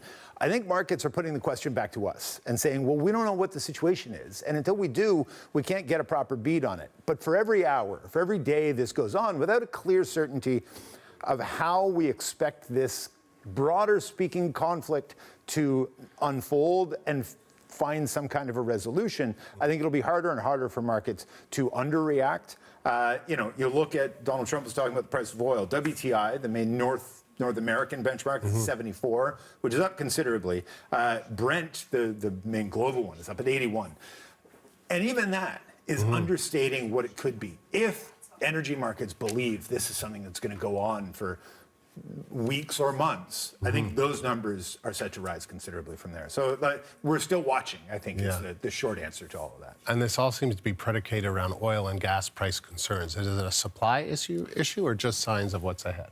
Look, I think it's both, and it's also a production issue, right? Like you talked about the threat in the Strait of Hormuz, that Donald Trump has just come out with a statement saying they're going to provide insurance for these vessels that have been parked on either side of it, and that might break the backlog. But he also promised that if needed, he would provide U.S. naval assets to escort these huge, ultra large vessels, these tanker ships that carry millions of barrels of oil, that the U.S. Navy will escort them through the Strait of Hormuz.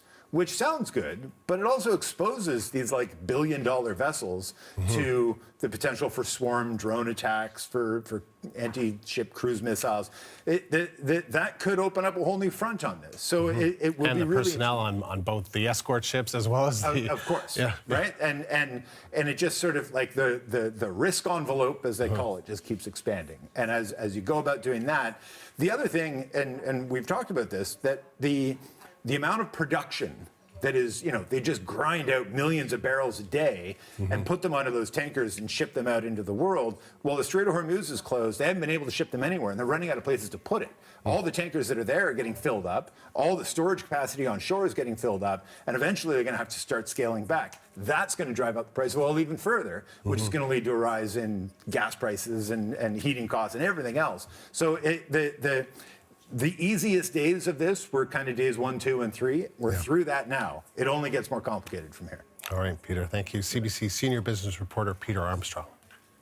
Still ahead, Iranian Canadians are still trying to process the events unfolding in the Middle East. Coming up, I'll speak with a man who has a family in the region. He's organized protests in support of regime change in Iran. That conversation coming up on CBC News Network.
And here is Prime Minister Mark Carney in Sydney, Australia. You obviously recognize the Sydney Opera House there. The Prime Minister is visiting Australia to strengthen ties with the fellow Commonwealth nation. He's there with the Prime Minister of Australia. We're watching to see if he speaks. This is live, so let's just watch.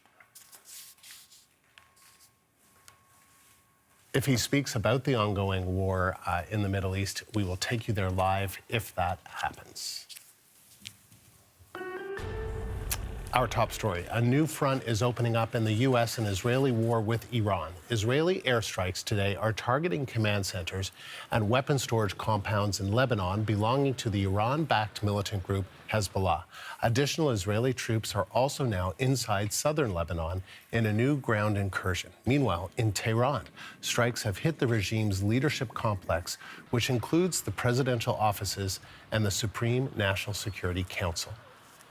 As Iranians continue to process the events over the last few days, my next guest has been helping organize demonstrations here in Canada, including rallies in Toronto and Richmond Hill.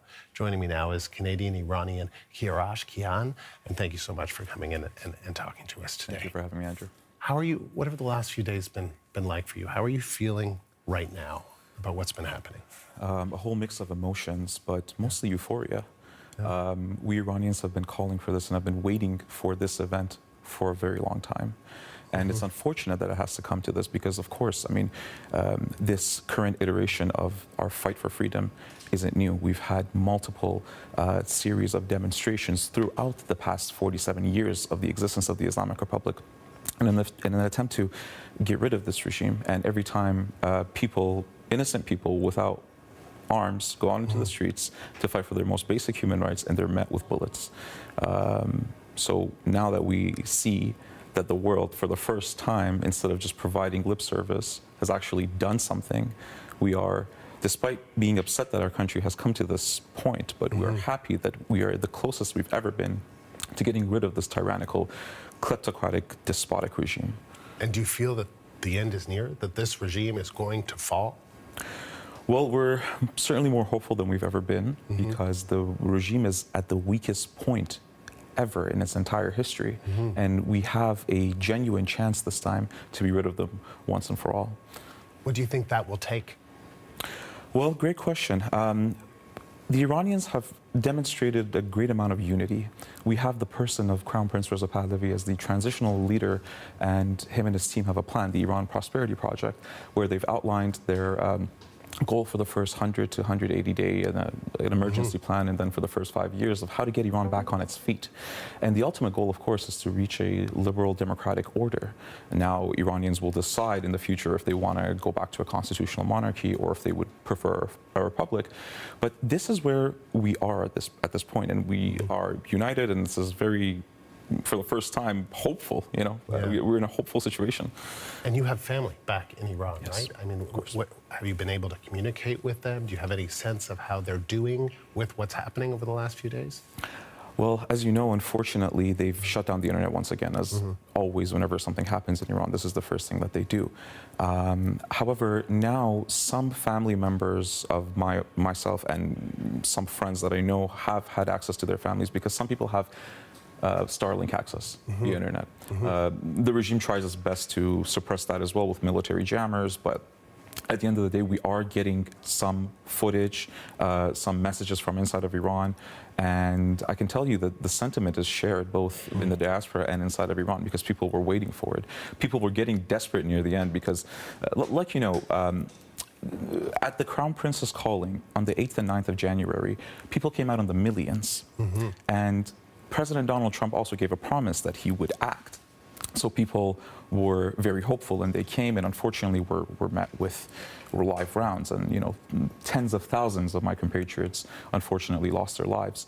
And we were sort of losing hope because nothing was happening. I mean, almost 2 months had passed, and so now when this has happened, when you talk to your family members and friends in Iran, they're scared, but they're very excited. They're very happy. When you hear the U.S. president, he says, well, we had some leaders in mind who could lead the country, but we think they're dead. Then we had another group, we think they're dead.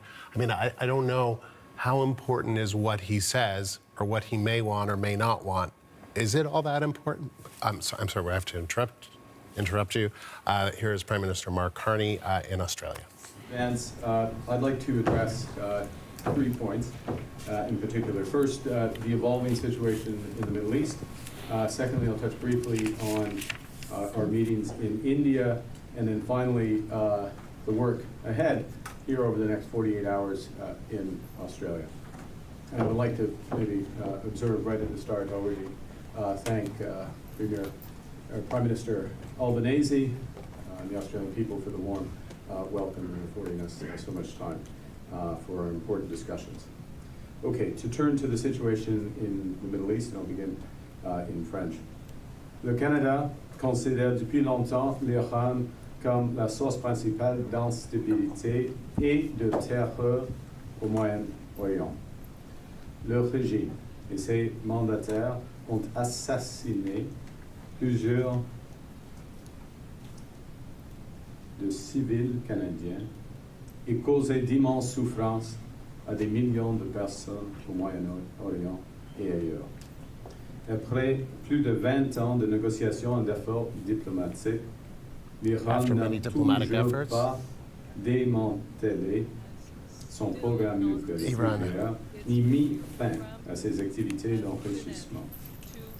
Le Canada soutient depuis longtemps la nécessité impérative de neutraliser cette grave menace. Denuclearize this grave threat for the world.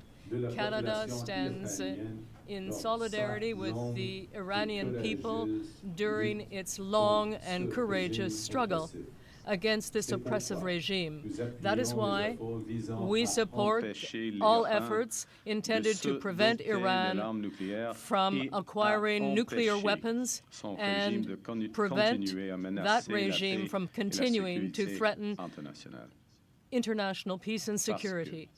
Because Canada is actively engaged in the world, as it is now, without just waiting on the sidelines for the world that we wish to see emerge does. We have adopted this position reluctantly because what we're seeing now is a true example of the failure of the international order. In spite of the United Nations security resolutions,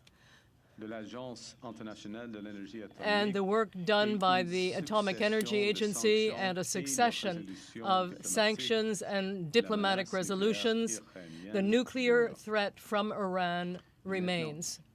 And now, the United States and Israel have taken action together without involving the United States or consulting their allies, including Canada. Under the circumstances, where are we right now? In the face of a conflict that is evolving quickly and widening, with all the threats that that represents for civilians. Canada is reaffirming that all belligerents are required to follow international law. We condemn the Iranian strikes against civilians and civilian infrastructure in the Middle East. We urge all the parties, including the United States and Israel, to abide by international engagement rules. Canada is calling on a quick de-escalation of the hostilities and is ready to contribute to the attainment of that goal. The resolution of this crisis requires an engagement and a commitment to a global solution. Diplomatic dialogue is essential to ensure that this conflict does not widen further.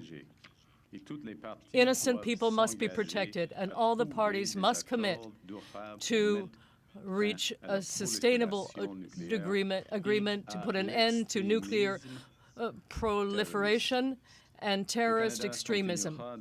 Canada will continue to support that approach as a country that shares that view. Canada has long seen Iran as the principal source of instability and terror in the Middle East. The regime and its proxies have murdered hundreds, including Canadian civilians, and caused untold suffering for millions of people in the Middle East and beyond. Despite more than 2 decades of negotiations and diplomatic efforts, Iran has not dismantled its nuclear program nor halted its enrichment activities. Canada has long supported the imperative of neutralizing this grave global threat. Canada stands with the Iranian people in their long and courageous struggle against the regime's oppressive rule, which is why we support efforts to prevent Iran from obtaining a nuclear weapon and to prevent its regime from further threatening international peace and security. Because Canada is taking the world as it is, not passively waiting for a world we wish to be. We do, however, take this position with regret because the current conflict is another example of the failure of the international order. Despite decades of UN Security Council resolutions, the tireless work of the International Atomic Energy Agency, and the succession of sanctions and diplomatic frameworks, Iran's nuclear threat remains. And now, the United States and Israel have acted without engaging the United Nations or consulting allies, including Canada. So where to from here? With a rapidly spreading conflict and growing threats to civilian life. Canada reaffirms that international law binds all belligerents. We condemn the strikes carried out by Iran on civilians and civilian infrastructure across the Middle East. And we implore all parties, including the United States and Israel, to respect the rules of international engagement. Canada calls for a rapid de-escalation of hostilities and is prepared to assist in achieving this goal. Resolution of this crisis will require commitment to a broader political solution. And diplomatic engagement is essential to avoid a wider and deeper conflict. Innocent civilians must be protected, and all parties must commit to finding enduring agreements to end both nuclear proliferation and terrorist extremism. Canada will pursue this approach with like-minded countries and participants in the conflict. And now briefly, allow me to return to our work in this region. J'arrive ici de Mumbai et de New Delhi. I have just arrived from Mumbai, where I met with Prime Minister Modi. Together, we are renewing and broadening the relationship between Canada and India. Canada and India are forging a new strategic partnership in energy, in talent, in innovation, and artificial intelligence. Foundational to this partnership is the new Comprehensive Economic Partnership Agreement, which we aim to conclude this year. We're working fast and already seeing strong results. In India, we secured over $5 billion in commercial agreements, agreements that will deepen cooperation between Canadian and Indian businesses, attract investment into our communities, and help double two-way trade to over $70 billion by 2030. The Government of India and Cameco's $2.6 billion uranium supply agreement will support India's civil nuclear energy program and our shared commitment to clean, reliable baseload power. We also launched Canada-Indian Talent and Innovation Strategy, backed by 13 educational partnerships between our leading universities. During my visit, in addition to ministerial and official level meetings, there has been more engagement between the Canadian and the Indian governments over the course of less than the past year than in total over the past 2 decades. This is a reflection of the world we face today and the ambitions of both our nations to build and diversify. Alors que nous réunons As we renew our relationship with the major global powers, we are also tightening our connections with our closest partners. It is that mission that brings us to Australia for the first bilateral visit by a Prime Minister of Canada in this country in 20 years. To mark this important moment in the relations between Canada and Australia, I had the honor of accepting an invitation to make a speech tomorrow in the Parliament in Canberra. We will focus on forging new partnerships in investment, defense, security, critical minerals, and artificial intelligence. Australia is a natural partner for Canada in these areas and many, many more, areas that will deliver enormous benefits to both our peoples. I very much look forward to today's meetings with business, to meeting with Prime Minister Albanese and his cabinet tomorrow in Canberra. And now I look forward to your questions. Thank you very much. Merci beaucoup. Thank you, Prime Minister. We'll now begin the question. Première question, back. Mackenzie Gray, Global News. Prime Minister, are you confident that the Indian government is no longer involved in extortions, threats, and violence in Canada? Well, the first thing to say is that our approach to foreign interference, to transnational repression, to extortion, the crime of extortion, in all cases is one of vigilance and engagement. Vigilance in terms of tightening the legal framework in Canada. I won't go into all the details. I think you're familiar with the 6 laws that are still before Parliament and the Senate, which will make a major difference to the powers of sentencing, the bail regime, and tightening our asylum system, tightening our borders, all of which will help address these issues. First point. The second element of vigilance, of course, is adequate resources for law enforcement, 1,000 more RCMP, 1,000 more border service agents, coordination at multiple levels of government, reinforcing resources for our security, our various security agencies as well. The third element of vigilance is deploying actively our intelligence services and the highest levels of government being informed on a regular basis in terms of developments. We're in the process structurally of appointing the Foreign Interference Commissioner. We proposed an individual who was the former electoral officer of British Columbia. We're consulting with the opposition parties to move forward on that. So all of those are structural. Then it comes to a question of engagement. And engagement, to engage, you have to be able to talk to countries where there have been issues, and to raise issues, including at the highest levels, to ensure that the cooperation is there, whether it's extortion or some other form of cross-border criminal activity or security risks. That is what we have done. From the moment that we reestablished a dialogue at the leader level with India, almost immediately we had meetings with our national security advisors. They've been followed up on multiple occasions. We've reestablished national security cooperation. We've reestablished defense. We're reestablishing defense cooperation and sharing of information. In the meetings of ministers, including the foreign minister, these issues have been raised. There have been frank discussions, and including in my meetings with Prime Minister Modi, including in Delhi 2 days ago. Thank you. En français, est-ce que l'Inde constitue toujours une menace? Is India still a threat? Well, it's a more general question, and the government's approach is to increase vigilance and also engage with these countries. So we have tightened up our legislation when it comes to sentencing for serious crimes.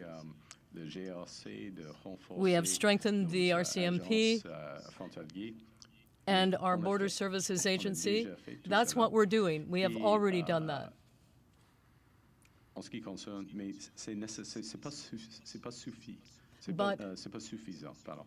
that is not enough. At the same time, we must engage with the government at the level of the advisors, national security advisors, for example.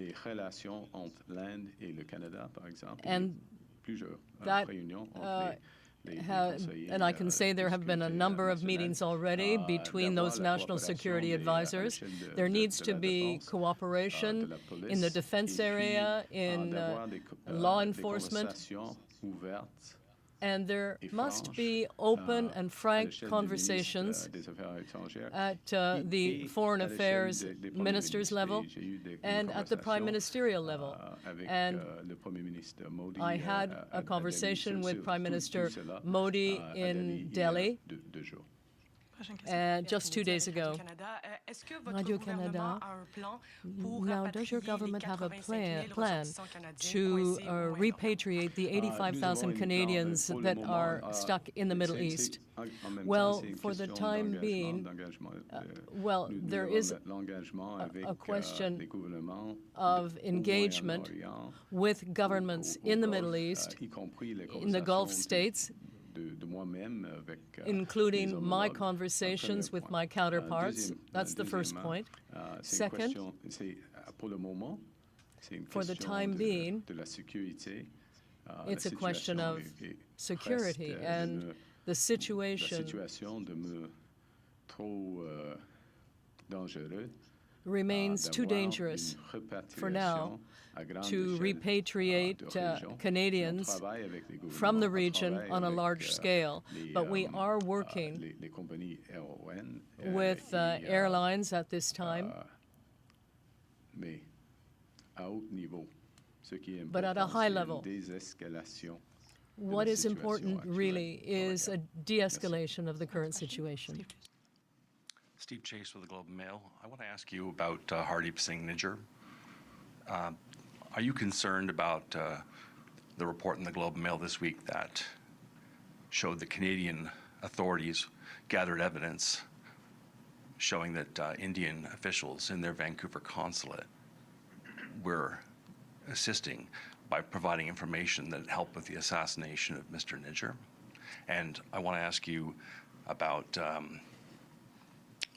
your predecessor said there was credible allegations of a link between the Indian government and Canada. Do you agree with that assessment?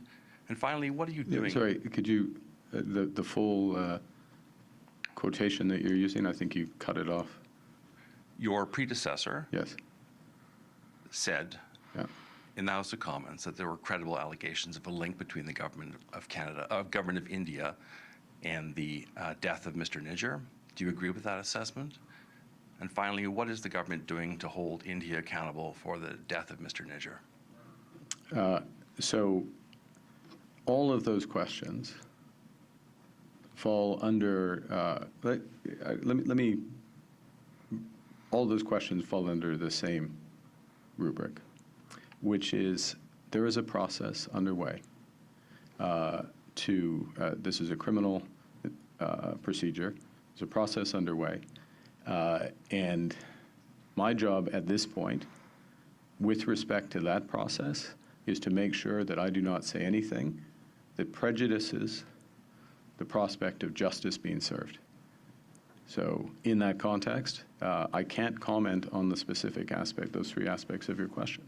And I hope you'll appreciate that what is important here is that justice is served and that the immense resources that are put in place in order to ensure that justice is served run their course.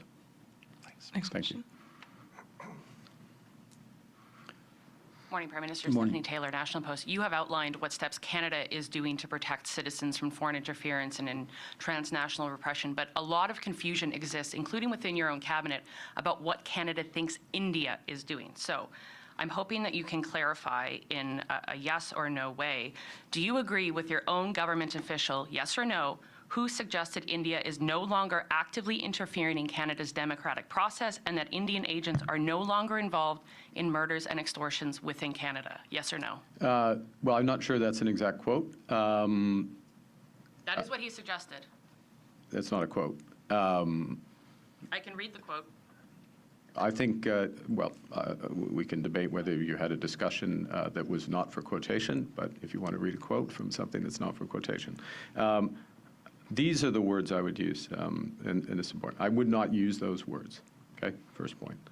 Secondly, our approach, as I said in response to the first question, is one of, apologies, the second question, is one of vigilance and engagement. And we have made progress, but regardless of the progress that has been made, it is our responsibility to have both aspects. First and foremost, to be vigilant. Okay, vigilant in terms of tightening the laws, vigilant ensuring that we have the right resources at the security level, at the police level, in terms of the coordination, vigilant in ensuring that those resources are active, vigilant in ensuring that we are using all sources of intelligence to direct resources to protect Canadians. And then alongside that, to be engaged with countries so that if and when there are issues or even a sense of issues that we are raising them, engagement at the level of national security, engagement at the level of defense, engagement at the level of police, engagement at the political level. All of those, and if you look at the record, if I may just finish on this, of this government in less than a year, 6 major crime bills, many of which address specifically these issues, thousands of new resources being put in the RCMP and border security, huge technical resources also being put in place. That's an odd way to put it, but physical resources in terms of surveillance, and re-engagement, including at the national security level and the political level, so that we can address these issues actually, in other words, today and prospectively, so that prevention is there as well as redress. Thank you. Next question. Abigail Beeman, CTV News. I still have not heard a clear answer as to whether you believe India is still actively involved in foreign interference, and if you would not use those words of the government official, will there be consequences for that official? There will not be consequences for those officials. Look, there are, in terms of vigilance and monitoring, which we do actively and on which I receive regular briefings. There are aspects of those briefings that I can share in public, and I'm not going to betray them. I will tell you that there is progress on these issues, and that progress is a product, in my judgment, it's a product of the resources we're putting in. It's a product of the clarity of our position. We will not tolerate foreign interference, transnational repression by anyone, and I stress by anyone. There's a wide range of countries who make these efforts from time to time. And we will call it out and we will engage with it in a way that is as effective as possible to protect Canadians, and that's what we're doing. Next question. Alex Mallingal with the Toronto Star. In your Davos speech, you said that one of Canada's principles and the principal aspects of our foreign policy is the prohibition of the use of force that's not consistent with the UN Charter. Now you're saying, albeit regretfully, we've supported this action despite the lack of engagement with the United Nations. So it seems like there's a potential, or it seems like there is a contradiction in those two things. So can you explain how we arrive at that position? Well, there's a few things, Alex. What I also said in the Davos speech and said today, and this is core, is we take the world as it is, not as we wish it to be. We're not going to passively wait for the world as we wish it would be. We would like international law to always and everywhere be respected. Canada's intention, Canada's policy itself is to always and everywhere respect international law. So that's the first point. Secondly, I will observe, and I would take up, and it's not fair to your colleagues, but I would take up all the remaining time in this press conference times 10 if I went through the serial violations of international law by the Islamic Republic of Iran over decades, and all the efforts under the international system to contain those using international frameworks and international laws. It is a failure of the international system that this country repeatedly violated international law, terrorized an entire region, and through extension, the world, including the murder of Canadians. Let's not forget that. Repression of women. The murder of 15,000 of their citizens within the past few weeks for protest. Now, brings us to the question, though, which I think is in your question of the current situation and its perspective relative to international law. And look, the first thing I'll say with respect to that, it's for the United States and Israel to make the case, and for whether or not that is the case. And it's for others, more expert than me, non-lawyer, certainly non-international lawyer, who are more expert to make that determination. And that said, well, Canada was not asked to participate. You know that. We were not informed in advance. We were not asked to participate. Prima facie, it appears that these actions are inconsistent with international law. So we would not have been in a position earlier this week, or the weekend, I guess, to take a judgment that met our standards if we had been asked to participate. We weren't. We haven't made that formal judgment. It's for others to make those judgments. As I said, Alex, we were dealing with the world as it is. So in the context of what's happened, what's been begun, we support the efforts to end the Iranian nuclear program and its decades-long process, regime's decade-long process of state-sponsored terrorism. But we remind that international law binds. It binds particularly with respect to civilian infrastructure, and it binds all parties, should bind all parties. We call for a de-escalation. We're prepared to assist in that. Thank you. Quel aspect?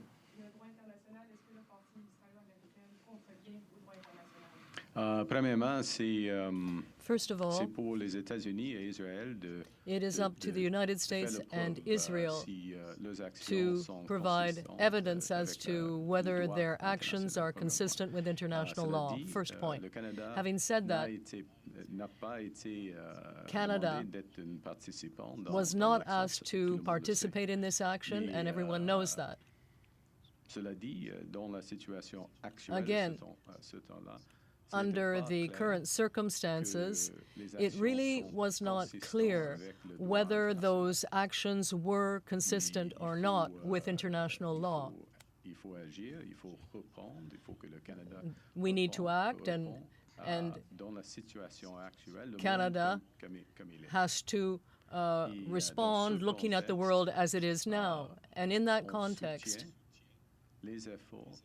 we support the effort to terminate Iran's nuclear program and its capacity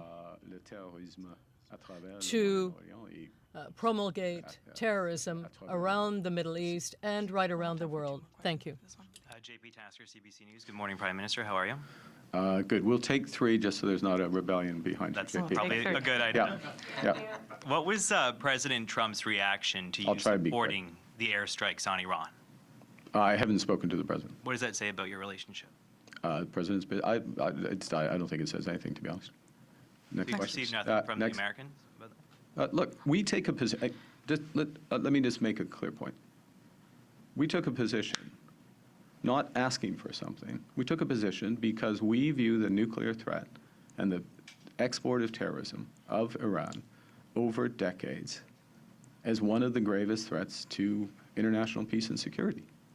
And the Americans and the Israelis haven't taken this action in that limited sense. We supported that aspect. That is not a blank check. That is not us participating. That is not us asking for something in exchange for that. None of that's true. That is just a straight up position. Thank you. Next question. Prime Minister Brian Platt from Bloomberg. What we know so far is the Iran supreme leader has been killed. Many other senior officials have been killed. Do you have a position on what replaces that in Iran? What kind of regime comes next? Do you want to see a wholesale regime change here, or is stability more important? Well, look, we have long wanted for decades and continue to this hour that the will of the Iranian people is respected and that a government consistent with the will of the Iranian people comes in place. How that would come about, I don't have, I mean, it's an exceptionally complex situation. I'm not inserting a war aim into conflict that others started. Catherine. Hello, Prime Minister. Thank you for your time. Yep. I wonder if you can just help us better understand Canada's position about what is happening at this moment. There's been a call for a ceasefire. We heard from your ministers. Is Canada explicitly asking the United States and Israel to stop as well, making those cases to their officials? And also, the United States has made a call for the people of Iran to rise up. What is Canada's position on that? Well, I'll just refer to my answer to the previous question on the second. And with respect to the first, any cessation of hostilities, whether you call it a ceasefire or cessation of hostilities, full de-escalation, it takes all sides in order to do that. As I said in my comments, in our judgment, that will take a broader diplomatic effort.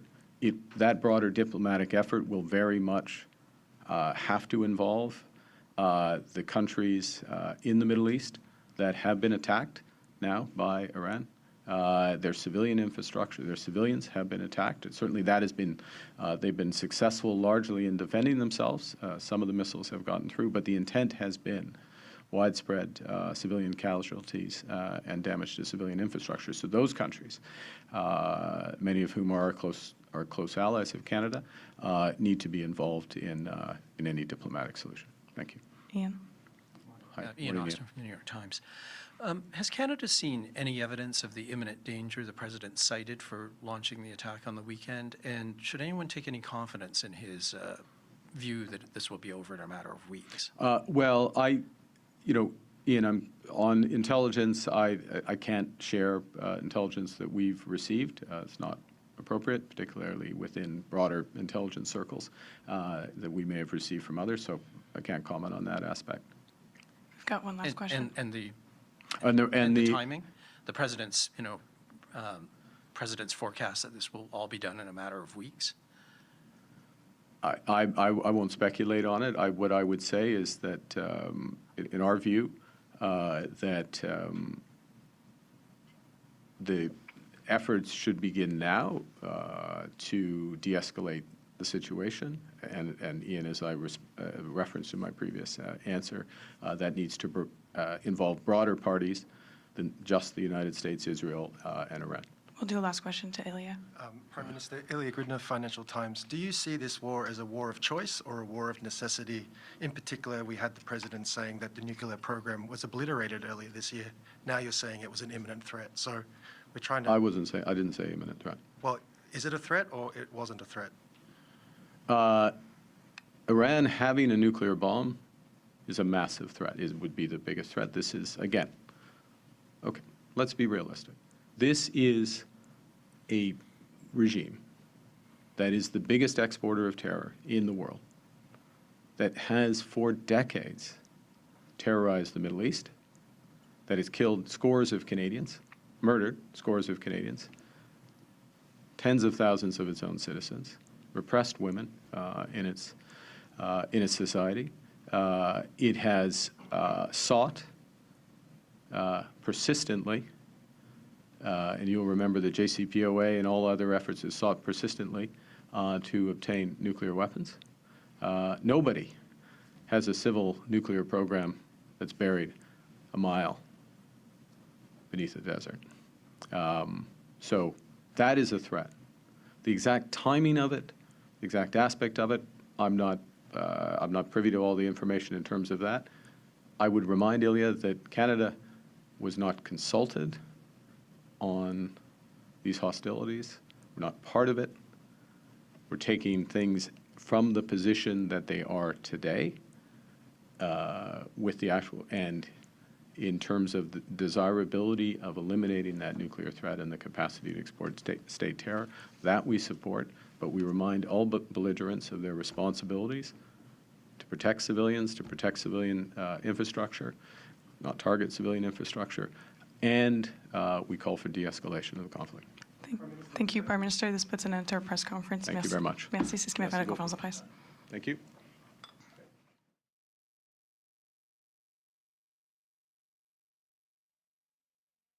Taking questions from reporters. He is in Sydney, Australia, part of our ongoing coverage of the Prime Minister's trade trip. And he made a lot of comments there, offered some clarity about his position on what's going on currently in the Middle East and what's come out of his trip to India and concerns about the actions of the Indian government and allegations of connections to a murder here in Canada. But let's bring in Rosemary Barton, CBC's chief political correspondent, who has also been listening in. Rosie, let's start with what's going on right now in the Middle East. What stood out to you about what the Prime Minister had to say about Canada's position on the ongoing war in Iran right now? Much more nuanced position, Katie, than we had heard from the Prime Minister initially, which was just in a statement. Remember, this is really his first time taking questions, although he did make some comments back on Saturday, in which he just sort of supported the efforts the United States was taking in order to rid Iran of its nuclear threat. And didn't do things like pay attention to international law or call for the parties to be careful when it comes to following international law. He went much further in his statement today, perhaps understanding some of the criticism that he has come under since that statement, some people raising some eyebrows about the way the Prime Minister chose to voice support of the United States. So he reminded the parties that international law applies to everyone. He talked about how the threats were real. He said that this was not a contradiction of his speech in Davos, that it is simply Canada, as he said in Davos, taking the world as it is. But at the end, I thought that he was even clearer in terms of where his position is. He is supporting this right now as it unfolds because Iran and that regime represent a dangerous threat to the world and the biggest sort of terror organization in the world. But he is making it clear that he is supporting the United States and Israel in that limited capacity, meaning to rid Iran of a nuclear threat, make sure that that's not there, and potentially change the regime, although he didn't take a solid position on that either. And he then said this is not a blank check. He expects the parties to move to de-escalation quickly. He reiterated again and again, as did his foreign minister yesterday, that Canada was not aware of this, that this was going to happen, was not told in advance, and is not a party to it. But I would say that this is a change, a shift in his comments there, Katie, because it is not just a tacit approval of what the United States and Israel is doing. It is support for the actions now that they have started within the limited frame that the Prime Minister put there, and a call for them to still follow international laws when it comes to killing civilians and moving to de-escalation as quickly as possible. Yeah, and one thing that stood out to me in one of his answers saying the actions are inconsistent with international law and would not meet Canada's standard in that broader context that you just talked about there. Okay, let's shift to India, because there was a huge focus on questions around what his position, what the Canadian position is on if India still remains a threat to Canada when it comes to certain concerns around foreign interference and transnational repression repression. What stood out to you there, Rosie? Well, I mean, so this goes back to a briefing, a technical briefing, a background briefing that was given by officials before reporters left on this trip, where a senior government official suggested that India was no longer a threat. When those questions were put to Anita Anand before she left, it was clear that she did not share that viewpoint. She was simply talking about sort of the dialogue that was happening with different levels of the Canadian government and the Indian government.